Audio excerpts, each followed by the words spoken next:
अब रिसेंटली जो कंट्रोवर्सी हुई है उसके ऊपर बहुत सारे मिक्स रिएक्शंस जो हैं वो देखने को मिल रहे हैं, जहाँ पर बहुत सारे सेलिब्रिटीज़ लानत भेज रहे हैं, कह रहे हैं ऐसा नहीं करना चाहिए, अब ऐसा नहीं करना चाहिए था। वहीं कुछ सेलिब्रिटीज़ ऐसे हैं जो कह रहे हैं भैया माफ़ कर दो, पहली गलती है, छोड़ दो।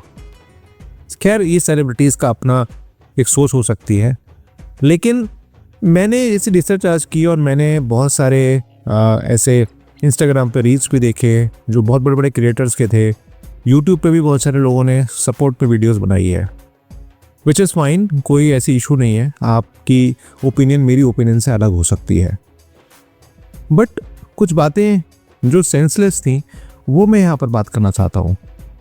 देखिए, समय रैना के शो में जो भी होता है, to be very frank with you, मैंने ज़्यादा वो शो देखा नहीं है, लेकिन ये जो इंसिडेंट हुआ जिसके बाद सारी जो वीडियोस हैं वो यहाँ पर डिलीट की गई या प्राइवेट की गई, जो भी किया गया, उसके बाद से एक ट्रेंड आया है 2-3 दिन से मैं देख रहा हूँ कि जो पॉडकास्टर्स हैं, खास तौर से जो पॉडकास्टिंग की वीडियोस क्रिएट करते हैं, वो एकदम से सपोर्ट में आ गए हैं रणवीर अलाहाबादिया के।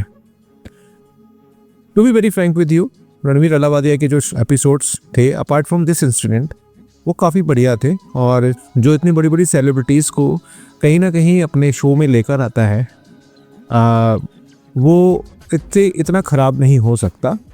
ये मैं कह सकता हूँ कि या तो कुछ सस्ते नशे करके बैठे होंगे, what ever the reason is that, वो तो वही एक्सप्लेन करेगा। और आजकल हम उनकी काफ़ी सारी वीडियोस भी देख रहे हैं, जो वो एक वीडियो में मैंने देखा कि वो रो रहे थे और वो बोल रहे थे कि सब बर्बाद हो गया, सब कुछ हो गया।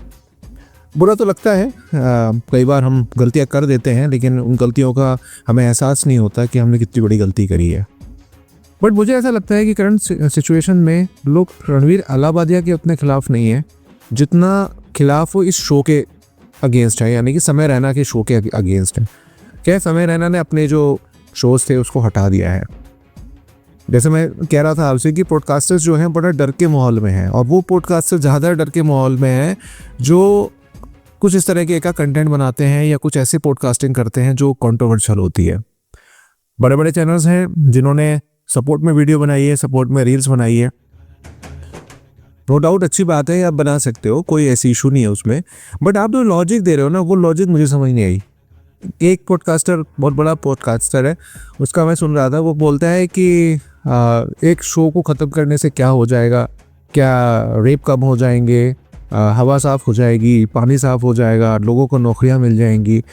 या कुछ पॉडकास्ट वो मैं सुन रहा था कि वो इश्यूज़ जो चलते हैं, जैसे अभी बीच में हमारे हिंदू मुस्लिम वाले जो इश्यूज़ चलते हैं उसके ऊपर वो अपने वीडियो में बोल रहा था। कोई मणिपुर को लेकर आ रहा था, कोई चाइना को घुसा रहा था, कोई पाकिस्तान को घुसा रहा था, कोई बांग्लादेश को बोल रहा था। यार ये लॉजिक नहीं है।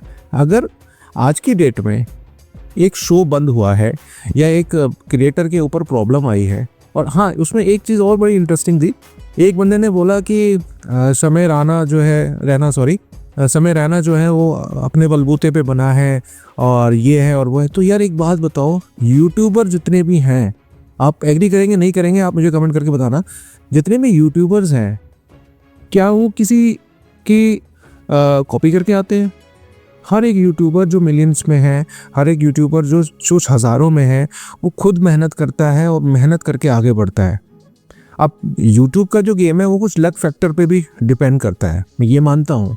लेकिन ये कहना कि सब अपने बलबूते पे बनाए, तो भाई यहाँ जितने भी बैठे हैं या आप जो देख रहे हो यूट्यूब, अगर आपका चैनल है तो आपने भी खुद मेहनत करके ही आप आगे बढ़े होंगे।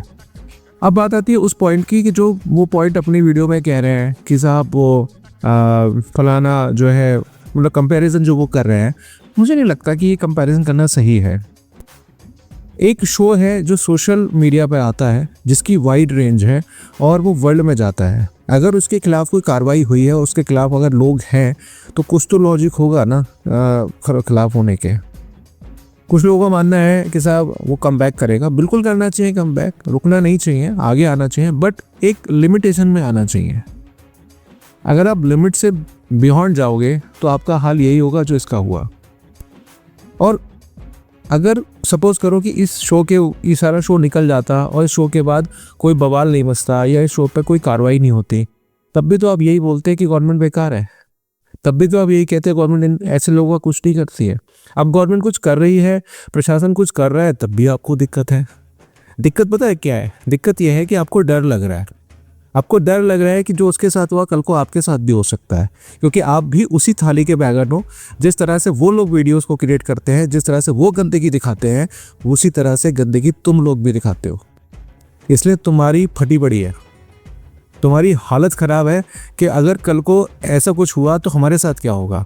अच्छा, बड़ी इंटरेस्टिंग बात यह है कि बहुत सारे जो उनके ऑडियोज़ हैं वो इंस्टाग्राम पे वायरल हो रहे हैं, जिसमें वो एक ऑडियो में समीर राणा कहता है कि मैं तो चाहता हूँ कि कोई पोर्नोग्राफिक भी चीज़ें करना चाहे तो मेरे शो में आके कर सकता है।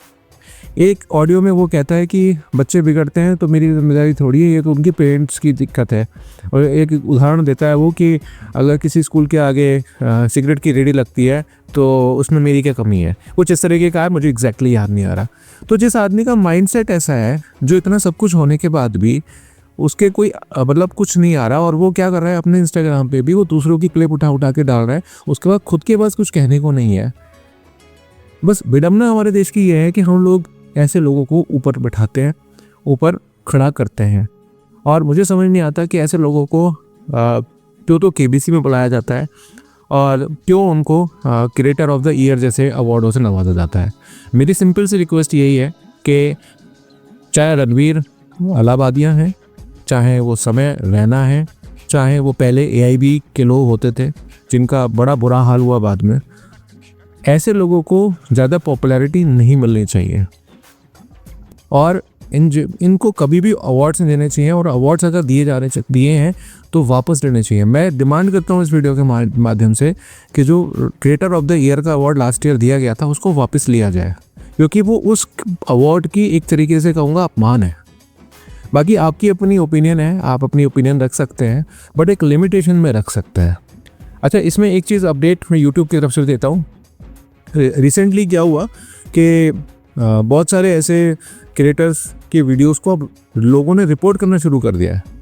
अब रिपोर्ट करने से क्या होगा कि आपकी वीडियो जब सिस्टम के पास जाएगी, और रिपोर्ट भी बड़ी तरीके से किया जा रहा है, तो मैं कह रहा हूँ ना, डर का माहौल है। वो डर का माहौल इसीलिए है क्योंकि लोग अब थोड़े जागरूक हो गए हैं और लोगों ने ऐसी वीडियोज़ को रिपोर्ट मारना शुरू कर दिया है। और जब रिपोर्ट ज़्यादा आती हैं और ये चीज़ प्रूफ हो जाती है कि ये वीडियो में ये चीज़ गलत बोली गई है और इसका रेफरेंस गलत है, तो YouTube उसके ऊपर एक्शन ले सकता है और YouTube आपकी वीडियो को हटा सकता है, आपको चैनल को पेनलाइज कर सकता है। तो ये जितने जो सपोर्ट कर रहे हैं ना, ये वही लोग हैं जिनके चैनल्स पर इस तरीके का कंटेंट है, और वो पॉडकास्टर बहुत खुश है जो साफ सुथरा पॉडकास्टिंग करता है, साफ तरीके की वीडियोस को क्रिएट करता है। तो डर का माहौल है, और अगर ऐसा है तो डरना ज़रूरी है। अपने कंटेंट को अच्छा करो। सिर्फ वल्गैरिटी या अब्यूजिव लैंग्वेज का इस्तेमाल करके आप व्यूज़ तो पा जाओगे, लेकिन इज्जत नहीं पाओगे। साथ साथ आपको कभी भी कुछ भी झेलना पड़ सकता है, चाहे वो लीगली हो, चाहे वो प्लेटफॉर्म की तरफ से हो। क्या सोचे आपकी, कमेंट करके बताइएगा।